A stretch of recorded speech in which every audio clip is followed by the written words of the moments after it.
My maid of honor stopped the ceremony and announced, "I need everyone to know what the bride did last month."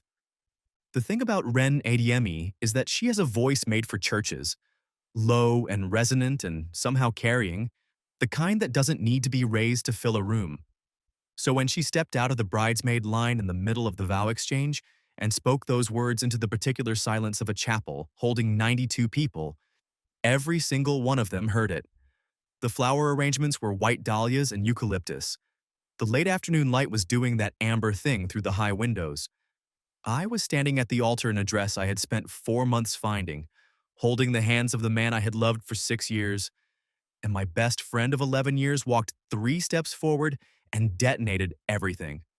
I looked at her face, and I didn't recognize it. Not because she looked angry or wild or out of control.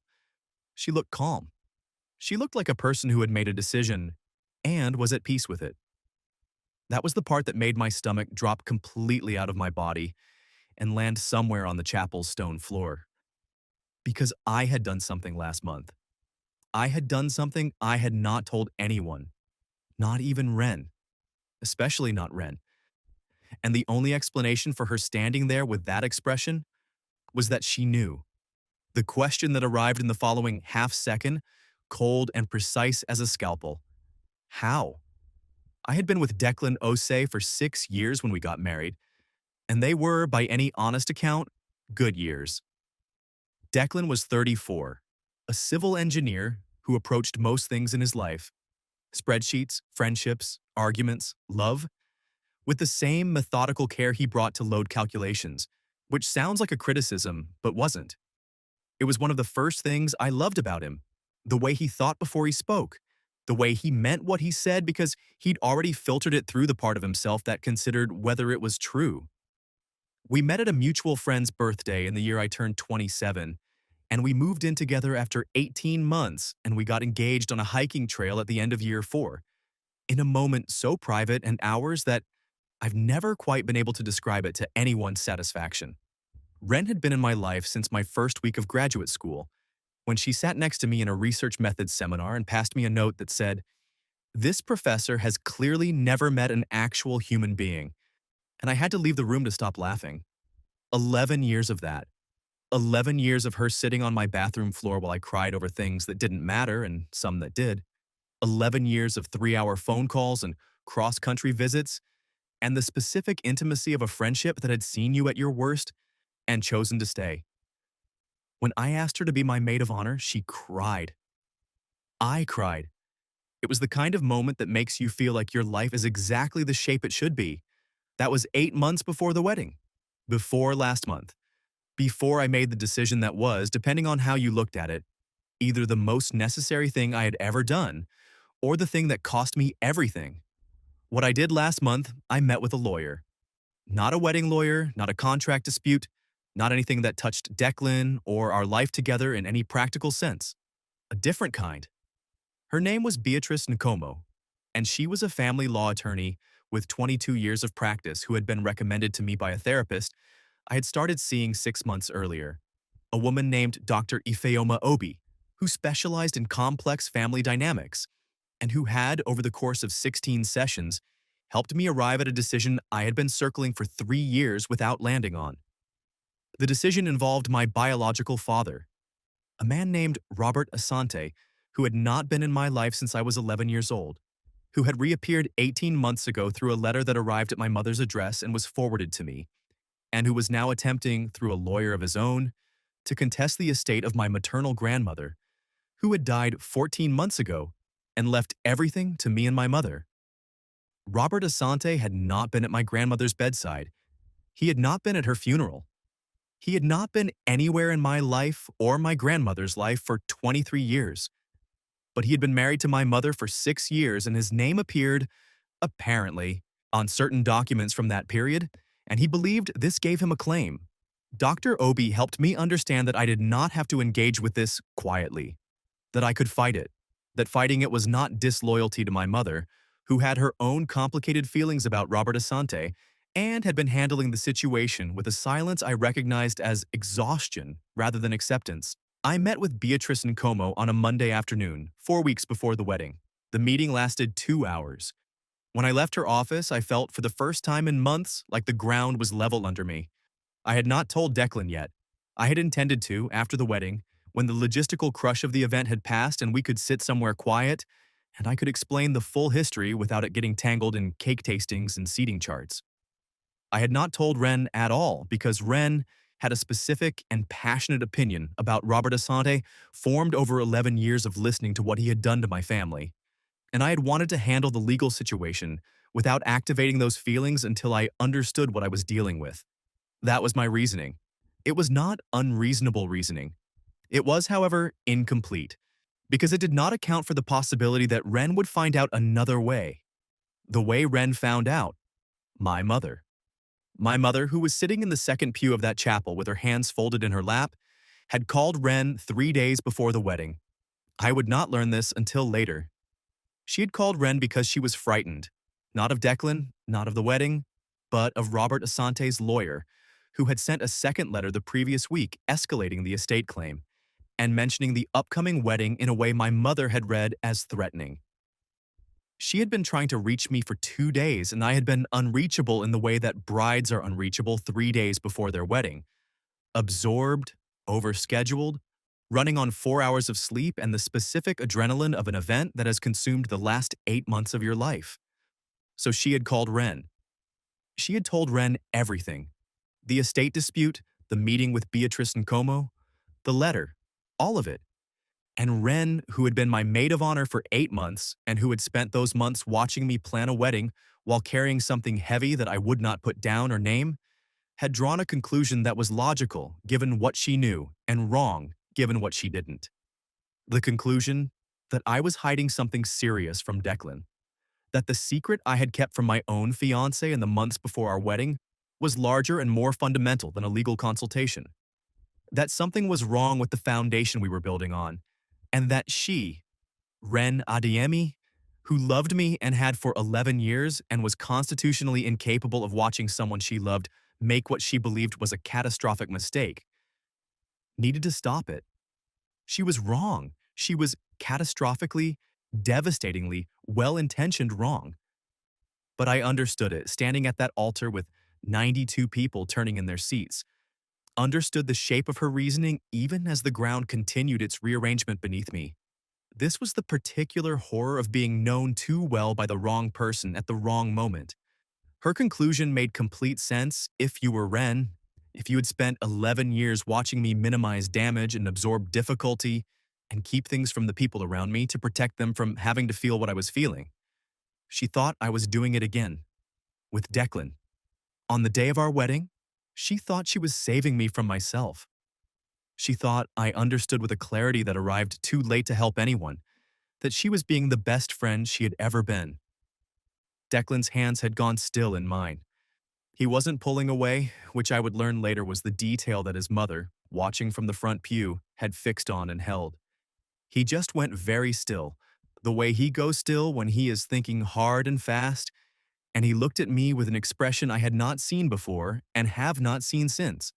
Not accusation, not betrayal, but a kind of focused attention that was waiting very deliberately for information before it decided what to become. 92 people in that chapel, and the only face I could see clearly was his. "Deck," I said. My voice came out steadier than I had any right to expect. "I can explain this." Ren said, "That's what I need to know she's had the chance to do. Before." She meant before the vows, before the legal binding, before the point at which it became harder to leave. She was, from inside her own understanding of the situation, being protective. I saw that and felt it, and it didn't make the next 40 minutes any easier to survive. The officiant, a man named Pastor Theo Darlington, who had been doing weddings for 30 years and had, I suspect, seen things at least adjacent to this, stepped forward and suggested in a measured voice that we take a brief recess. He used the word recess. It was somehow the right word, clinical enough to be calming, and the chapel, which had been building toward something louder, settled into an uncertain murmur. Declan's best man, his oldest friend, Kobina Frempong, materialized at his shoulder. My mother appeared at mine. I remember noticing that neither of them looked at the other, which was the detail that told me how frightened they both were. Declan looked at me for a long moment, that waiting expression still in place, still holding, and then he said quietly enough that only the three of us immediately around him could hear, "Tell me what's happening." Not accusatory, not panicked, just Declan, applying the same attention to the worst moment of our relationship that he applied to everything else. I have loved him a long time. In that moment, I understood why. We went to the small room off the vestibule that the chapel used for pre-ceremony preparation. Declan, me, Ren, my mother, Kobina, and, at my specific and urgent request, pulling her away from the second row where she had been sitting since the opening music, Dr. Ifeoma Obi, who had come to the wedding as a guest and who was, as it turned out, the most useful person in that room. Dr. Obi had been my therapist for 6 months.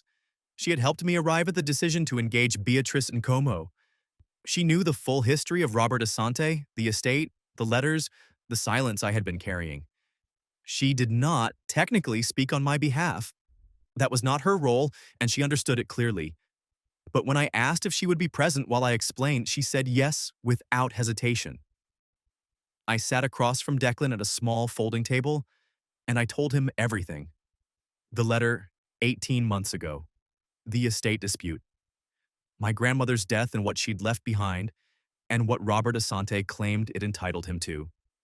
Dr. Obi's involvement, Beatrice and Como's office on a Monday afternoon 4 weeks ago. The second letter that had arrived last week and frightened my mother into calling Ren. All of it. I talked for 22 minutes. I know it was 22 minutes because Kobina had his phone on the table and I could see the clock. Declan listened the way he always listens. Completely without interruption. Without the impatient nodding that some people do to signal they've already processed what you're saying.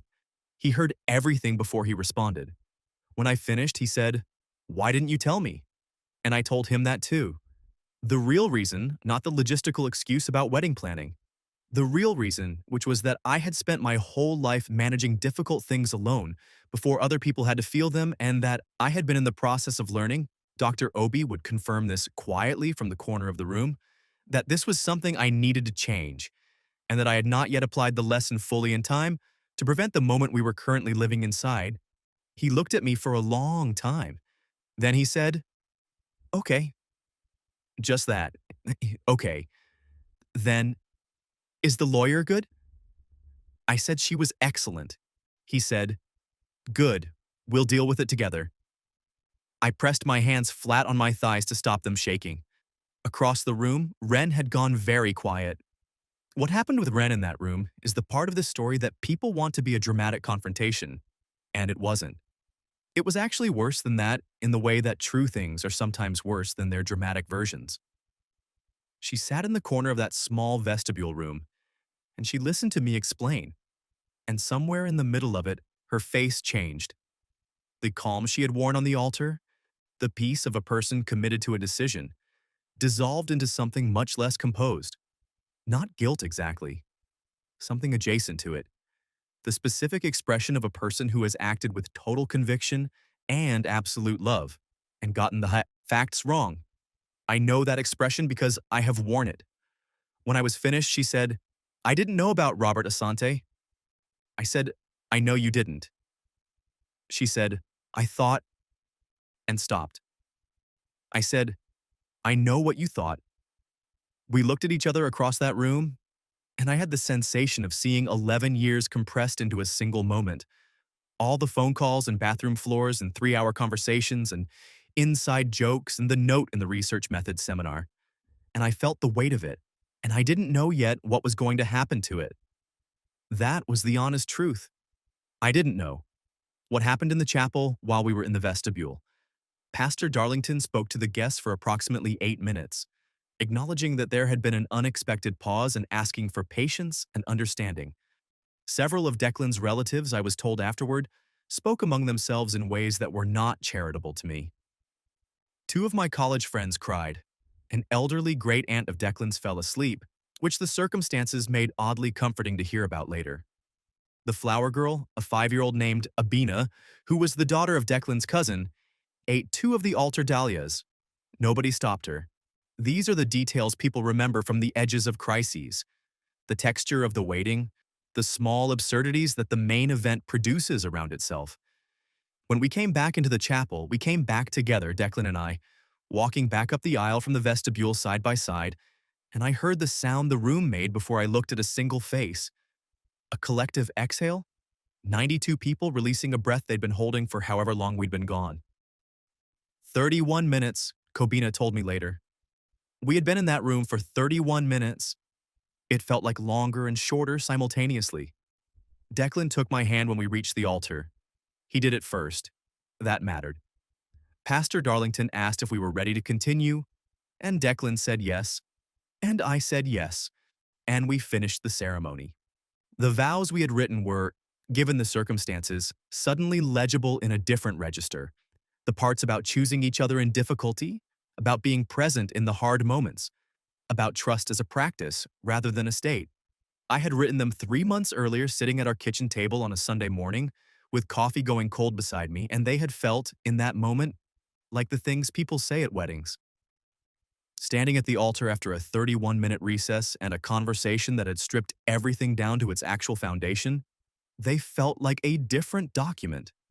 More serious, more specific, more true.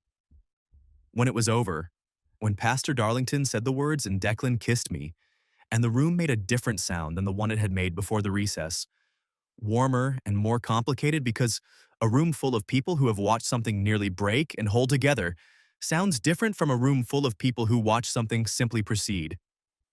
I looked once at Wren, who was standing back in the bridesmaid line where she had returned somewhere during the 31 minutes.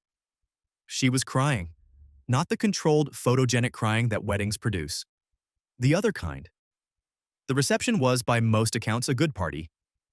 I did not feel fully present at it, which I understand is common even at undisrupted weddings, but the specific quality of my absence was different. I was tracking too many conversations simultaneously, too aware of which of Declan's relatives were watching me with residual suspicion, too conscious of the space between me and Wren that had not existed in any of our planning for this evening. She gave her toast. She had written it months earlier, and she gave it largely unchanged. And it was funny and warm and specific in the way that only someone who has known you for 11 years can be funny and warm and specific. And when she mentioned the research methods seminar in the note, I looked at the table and collected myself with some effort. Declan's hand found mine under the table. The toast ended with applause. Afterward, the DJ played something with too much bass, and the older relatives retreated to the perimeter, and the dance floor filled, and I went to find Wren. We went outside, the two of us, to a stone terrace that looked out over the venue's garden in the dark. It was the first conversation we'd had alone since the chapel. The air was cool enough that I felt it through the dress. I told her I needed her to understand something, that what she had done had come from love and had still been a profound violation, and that I needed her to hold both of those things at the same time without resolving the tension between them in either direction. Not to forgive herself too quickly because it came from love, and not to collapse under it as if love was no longer the right word for what had motivated her. She listened. She said, "I should have asked you first. I should have called you when your mother called me. I didn't because I was scared you would talk me out of it." I said, "I probably would have." She said, "That's why." We stood there in the dark for a while, not saying anything.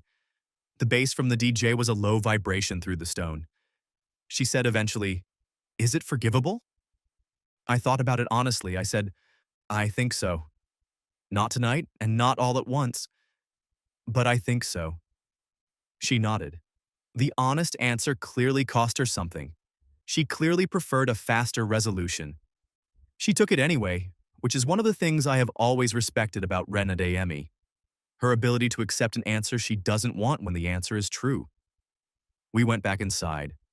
We didn't resolve anything that night, but we went back inside together.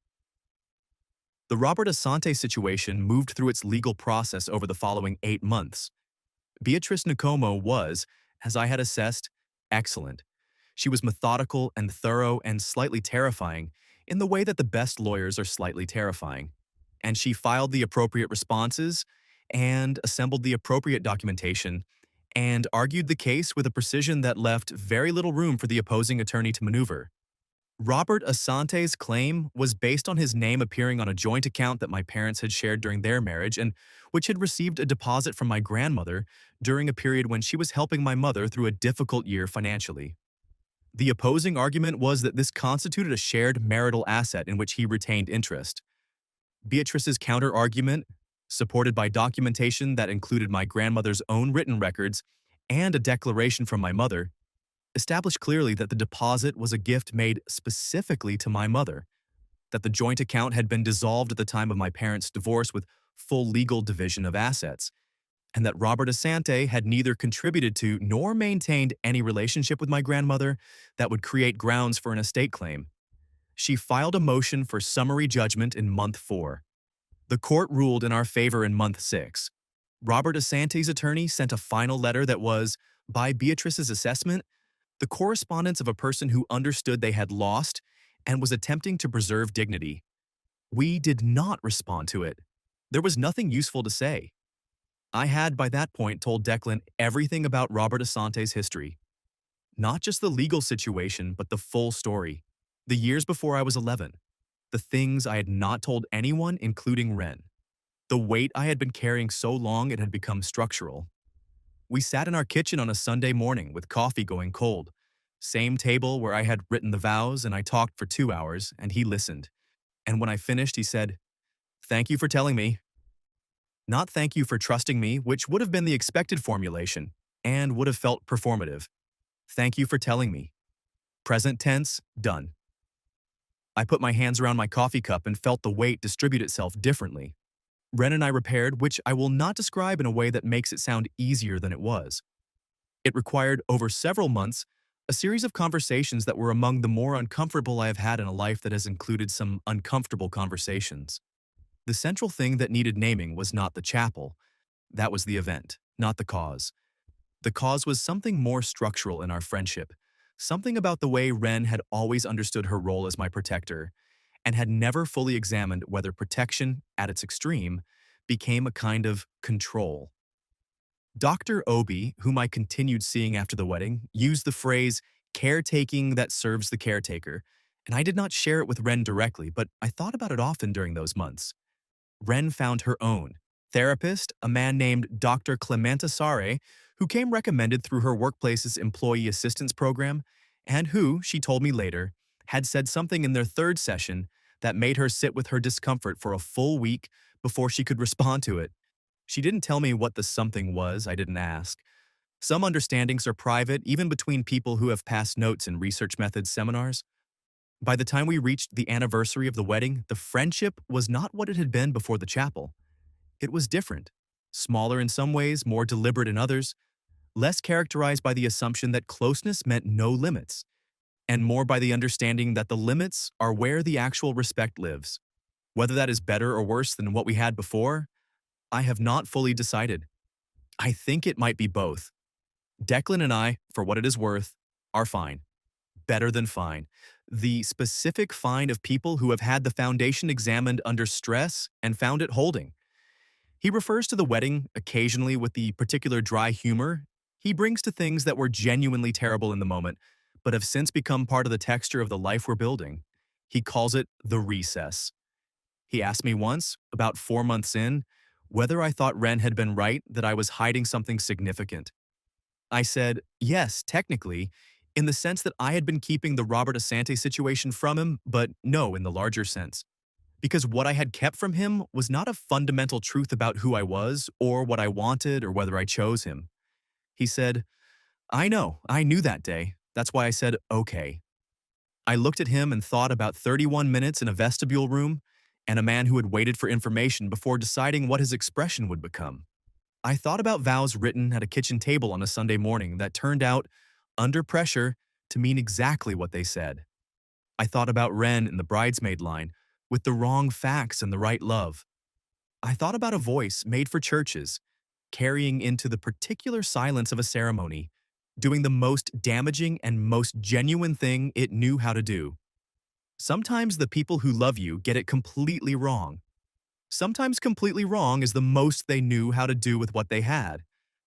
I haven't resolved what to do with that. I suspect I won't, fully, ever. But I know what I said to Ren on the stone terrace in the dark, and I meant it, and it's still true. I think so. Not all at once. But I think so.